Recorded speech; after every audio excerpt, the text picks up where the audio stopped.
Hi everyone, this is Miles Guardia. For today's lesson, we will tackle about common and core competencies in entrepreneurship. So here are the common traits that entrepreneurs should always have. The first one is the proactive. So entrepreneurs are reactive rather than passive. So they address issues, problem, and challenges before they come rather when they already happen. So entrepreneurs will always prepared when there is issues, problem, and challenges that business will face. Okay, so once na meron mang problema or challenges sa isang negosyo, the entrepreneur will always make sure na magiging masusolusyonan niya ito. Okay? So, hindi na ganun lalaki pa yung problema na meron ng isang negosyo. So, the second trait is the agents of change. So, from the word agents of change, there's something change. The entrepreneur will be the one who will change the thing or the world. Okay, so they see opportunities in hopeless and complex situations. For ordinary people, they always see the problem as a problem. But for entrepreneurs, problem are opportunities. Okay, so example nito, once na magkaroon or merong bagyo na papasok dito sa Pilipinas, normal people always think na problema ito. Okay? But for entrepreneurs, once na may problema na darating dito sa lugar natin, such as storm or bagyo, it is the right time para magkaroon ng kita or magkaroon ng profit by providing goods and services. Okay? So, they always enthusiast to improve and develop new product and service and introduce them to the market. Okay? So, dito, he will always think na he will always think and improve the old product into new product. Okay? So once na naging successful yung innovation na ginawa ni entrepreneur, it is the right time to introduce it to the market. So dito nagkakaroon na ng changes, okay? So from the problem into opportunity. Okay, so next we have risk takers. So the word risk takers are already connected from the word entrepreneur. So entrepreneurs is very known as risk taker. Why? So entrepreneurs do not just grab opportunities left and right. They have to take into consideration the potential various threats that they may encounter. So sa pag-take na, sa pag-build up ng isang negosyo, there will always a risk. Okay, maaring hindi maging maganda yung takbo ng negosyo because of other circumstances. Maaring madami kang competitors, maaring hindi maganda yung weather, maaring or hindi ganun kaganda yung produkto at serbisyo na meron ka. Okay, so not all the time magandang takbo ng negosyo. So, yun pala, doon pa lang is parang nagtitake ka ng risk sa pag-build pa lang ng isang negosyo. So, dito, when we say risk taker, there are always lot of opportunity na nakapaligid sa atin. Pero sa mga entrepreneurs, before ka mag-grab ng opportunity and make it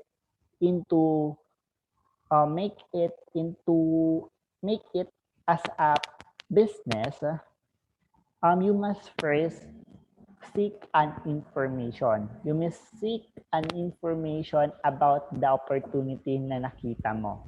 Okay? So once na nakita mo doon sa opportunity na may potential siya na maging maganda, may potential siya na magbigay sa iyo ng pera, then it is the right time you take that risk. Okay? It is the right time na mag-take ka ng action and you build that business. So next, we have sharp eye for opportunity. So dito naman, kilala po ang entrepreneur bilang sa pagkakaroon ng sharp eye for opportunity. So, entrepreneurs have a talent for recognizing an opportunity even by using a macro level data only. So dito, yung mga entrepreneurs natin, they have talent to recognize kung ano ba yung opportunity na dapat sa isang lugar. Kahit na hindi pa ganoon kadami yung um, yung information na nakuha nila. By looking from that opportunity, nakikita na nila kung may chance ba to malugi or kung may chance ba ito maging successful. So they know how to assess the net cause and effect of an opportunity and decides intelligently if a venture should be considered or not. Okay, so yung sinabi ko kanina, so they will assess the opportunity if okay ba siya. So he must know first the cause and effect once na grab niya yung opportunity. Okay, so that is having a sharp eye for opportunity. So the next one, we have sociable. So when we say sociable naman, soft skill are one of the most important competencies of entrepreneurs as this establish the relationship with the most important asset of the company, its people, and its customer. So why sociable is very important traits of an entrepreneur?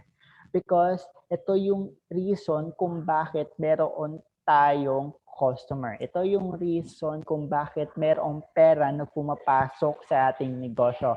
We know how to be we know how to communicate with other people. Okay? So dito, sinabi dito sa definition ng sociable na ang people and customer is the most important asset of the company. So, dapat dito marunong ka makipag-kapwa-tao sa kanila. Marunong ka makisama sa kanila. Alam mo kung ano yung dapat at hindi na gagawin sa isang tao. Okay? So, once na naging you achieve that trait, for sure, magiging maganda yung kalalabasan ng resulta or magiging maganda yung result ng isang negosyo. Okay? So, dapat yun, you must be more sociable. Okay? Hindi ka dapat ganun ka, dapat yung vibes mo is maganda. Madali kang ma-approach once na mayroong customer or client na pumupunta sa'yo. Approachable ka, madali kang pagtanungan, madali kang pagsabihan, and etc. Next naman is networkers. A networker knows the key people to connect with. Successful entrepreneurs gain trust for their valuable network and maintain a long-lasting relationship with them. So it is also very important for entrepreneurs to have a network for other people. Okay, so you cannot stand alone. If you build your own business, you cannot stand alone. You need other people to help you and to help your business to be established and to be successful. Okay, so dito, you need to gain their trust. Okay, so every time na you need something or you need help to market your product or services, so dito, once na may maganda kang network, it will be easy for you na i-market yung meron ka. Okay, so once you need daw po to maintain you need to maintain a relationship with them. Okay, dapat maganda yung pakikisama mo sa kanila. Kasi every time na may problema ka, you can go and ask or seek and help for your networks. Okay, so next, decisive. So when we say naman decisive, entrepreneur will always have a decision about their business. They do not settle for gray areas or unclear solutions. They do not leave an issue unsolved without a disposition. So dito naman ang entrepreneurs daw po will always have a decision. there will always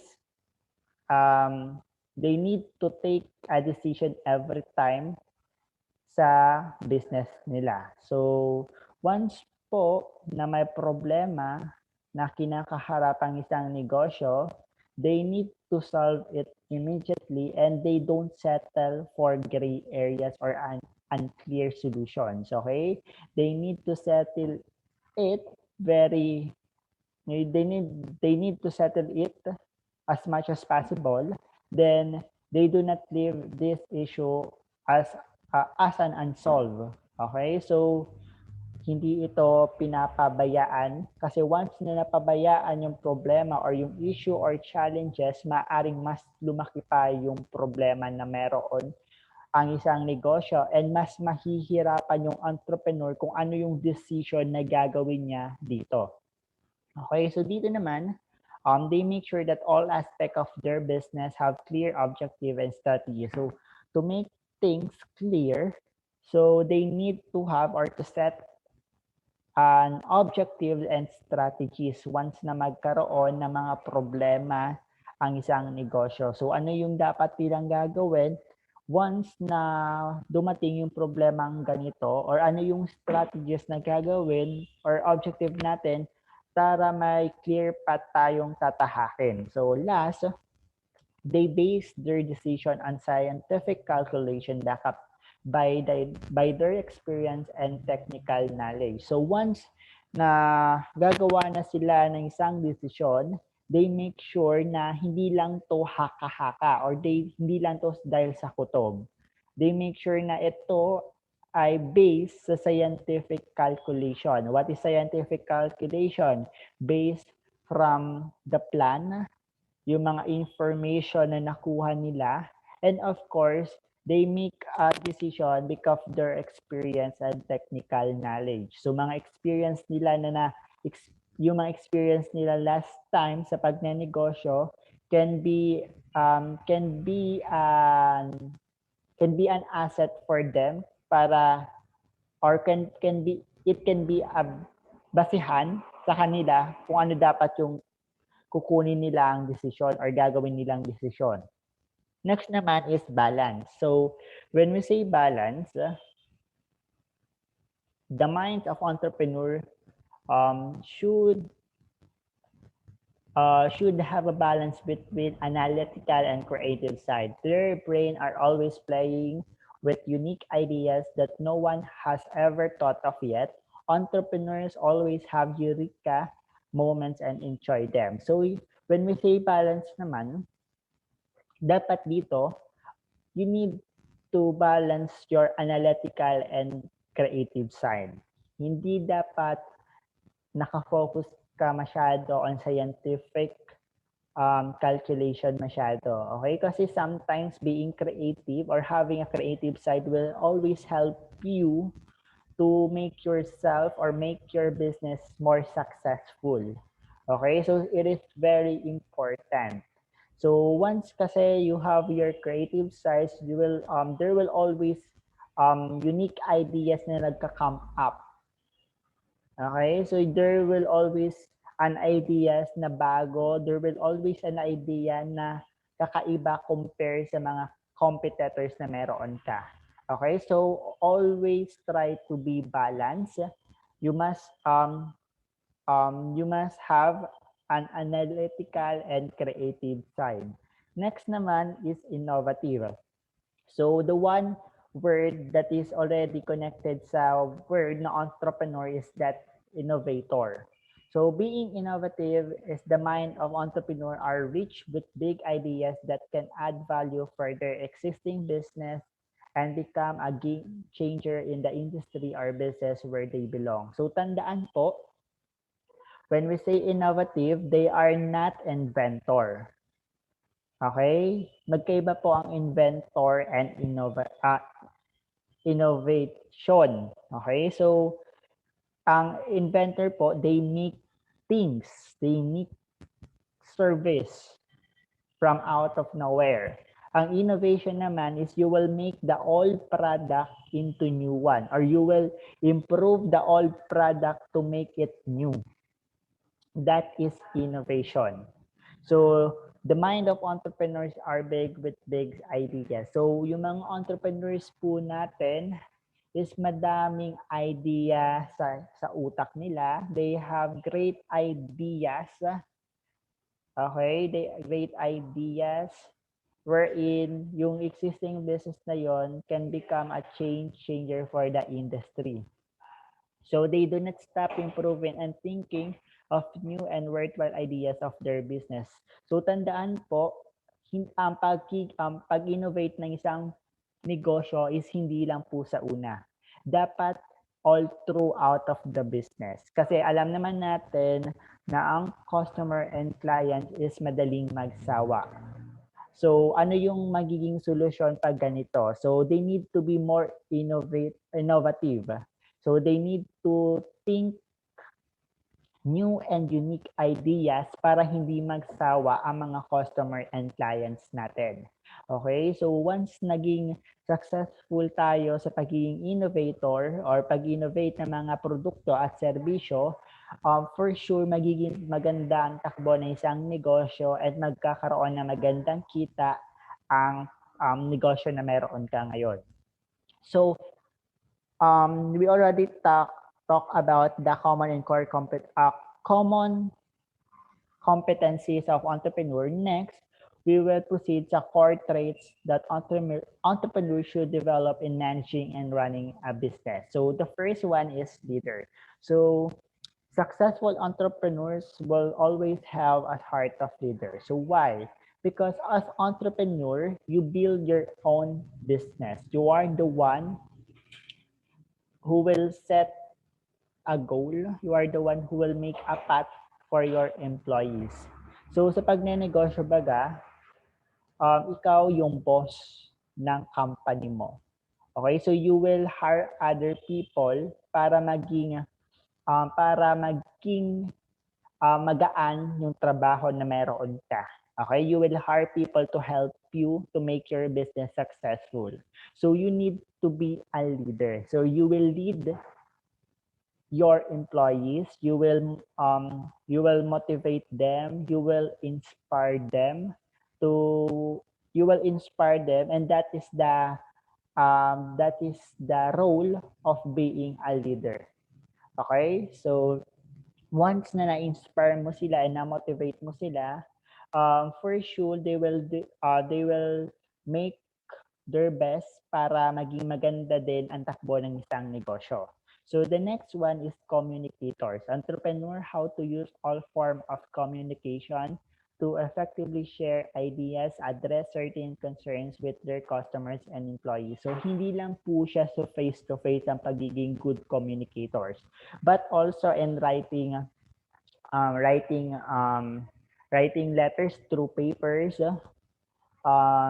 through Gmail and etc. So it is good thing daw po na merong good communication ang entrepreneur sa mga customers and employees niya because it will be effectively they can effectively share their ideas and address some issues once na magkaroon ng isang negosyo. Okay? So it will be easy for them na maging open sa isa't isa once na may problema po ang isang negosyo, madali siyang masolusyonan. Okay, so next naman is the specialist. So entrepreneur are expert in their chosen business. They are tactically and very keen with details. So tandaan po to. Now once na you build your own business, it must be connected to your talents, skills, knowledge, and etc. Okay? So dapat you are expert to your business. Baka kasi you just build your own business kasi ito yung uso. You just build your business because ito yung gusto ng tao. Hindi po dapat ganon. Okay? Dapat kung magtatayo ka ng isang negosyo, dapat connected siya kung saan ka magaling, kung saan ka expert. Okay? Kasi once na magkaroon ng problema ang isang negosyo and hindi ka into that business, may tendency na madali ka magsawa at may tendency na papabayaan mo na lang siya kasi you're not good doon sa area na yon. Okay?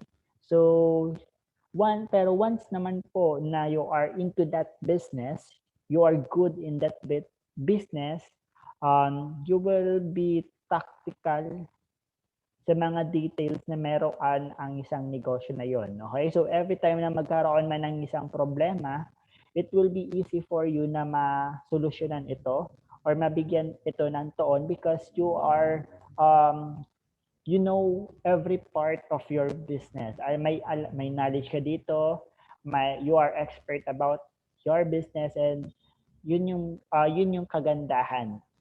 So next naman, problem solver. So entrepreneurs possess critical thinking and look at problem as challenge or puzzle that they need to solve. So sabi ko kanina, normal people thinks problem as a problem, while entrepreneurs see problem as an opportunity. So if you will build your own business, dapat sinusolusyonan mo yung problema na meron ng isang area. Okay? You will be the problem solver of in your market or in your place by putting up your business. Okay? For example, sa lugar nyo is kulang ng nagbebenta ng mga sari-sari store. I mean, kulang sila hindi sila gano'n nagbebenta ng mga vegetables. Okay? Wala masyadong nagbebenta ng fresh vegetables. So, ano yung pwede mong gawin na solusyon? So, you can put your business there. Okay? Then you will yung business mo is you will sell fresh vegetables wherein nasolusyonan mo na yung problema nila at the same time nagkaroon ka pa ng kita. Okay? So dito, you look the problem as a challenge. So you will do your best para masolusyonan yung problema na meron ng isang lugar and you need to solve it. So that is problem solver. So that's the reason kung bakit tinawag ang entrepreneur na problem solver. So so hanggang dito na muna tayo. So I hope you gain something about the lesson. It gives you and enlighten you about entrepreneur or entrepreneurship.